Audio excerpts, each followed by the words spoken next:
message was simple, delivered on every frequency in every language the Galactic Empire understood. It appeared on their screens, echoed through their communication systems, and manifested in their neural interfaces. 6 words that sent a chill through the collective spine of the most powerful civilization in known space. We are coming. You cannot stop us.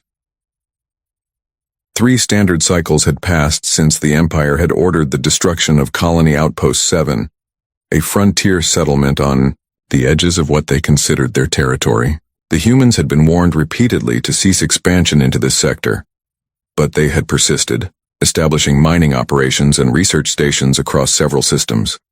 The Empire, in its 10,000 years of dominance, had never encountered a species quite like humans.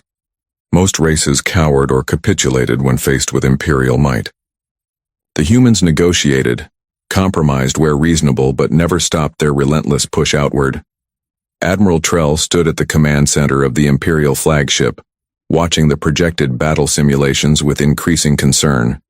The attack on Colony Outpost 7 was supposed to be a simple demonstration of Imperial resolve, a limited orbital bombardment of military installations and manufacturing centers. But something had gone catastrophically wrong. "Explain to me again how our targeting systems failed," Trell demanded, voice steady despite the growing knot in his stomach. Commander Vell activated a holographic display. The human settlement was built with their habitation zones interspersed throughout all structures. Our intelligence indicated separation between military, industrial, and civilian areas. This information was incorrect. The display showed the devastation: 800,000 children dead in the bombardment. Not soldiers, not adults, children. They integrate their families with everything they do, Vell continued. It's inefficient, illogical. No species we've encountered organizes their settlements this way. Trell closed his eyes briefly. And now they've issued this warning. When the humans had first appeared on the galactic scene a mere 50 years ago, they had been dismissed as curiosities, bipedal, mammals from a backwater system with primitive faster-than-light technology. Their rapid technological advancement had been concerning but not alarming. Until now. The Imperial Intelligence Officer, Agent Renz, stepped forward. "Admiral, you need to see this." The display shifted to show the human home system. Earth. A beautiful, blue-green world orbiting an unremarkable yellow star. But surrounding it now was a fleet that hadn't existed 3 cycles ago. "Impossible," Trell whispered. "Their production capabilities cannot—" "This isn't production," Renz interrupted. "They've been building in secret for decades, hiding their true capabilities. What we're seeing now is merely what they're willing to reveal." The humans had allowed the Empire to believe they were centuries behind in technology. The truth was far more disturbing. On Earth, the Global Defense Council had convened an emergency session. Representatives from every human territory sat in grim silence as Fleet Admiral Thomas stood before them. "The Empire has made a grievous miscalculation," he said, his weathered face showing no emotion. "They believe that by killing our children they will force our retreat. They do not understand what they have awakened." Councillor Reed, representing the Mars colonies, spoke up. "The peace faction is concerned about proportionality. 800,000 lives are a tragedy beyond measure, but full-scale war with the Empire would cost billions more." Thomas nodded. "Which is why we won't be destroying them, we'll be dismantling them." The plan was already in motion. Human operatives embedded throughout Imperial territory for decades had activated sleeper protocols. The Empire's communication network was compromised. Their defense grid codes were known.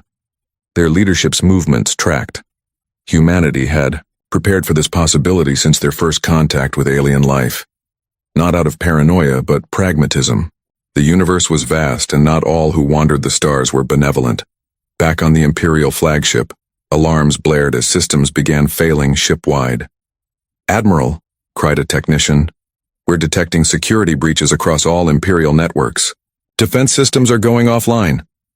Trell watched in disbelief as the status board turned from green to red, not just on his ship, but across the entire Imperial fleet. "How is this possible?" he demanded. Agent Renz's voice was quiet. "We've been Infiltrated, comprehensively.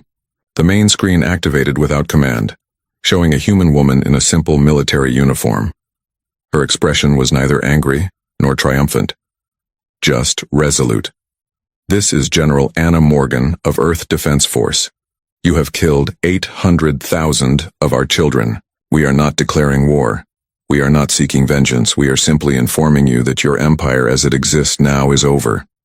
She continued, her voice calm and measured. "Your leadership will be removed, your military dismantled. Your worlds will remain under your governance, but your days of conquest are finished." Admiral Trell found his voice. "You cannot possibly have the strength to enforce such demands. The Empire spans thousands of systems."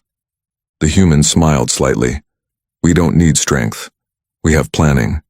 We have patience. And now, we have control."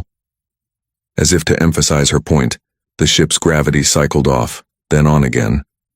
"That was us," she said. "We could have vented your atmosphere, overloaded your reactors, but we didn't. Remember that." The transmission ended.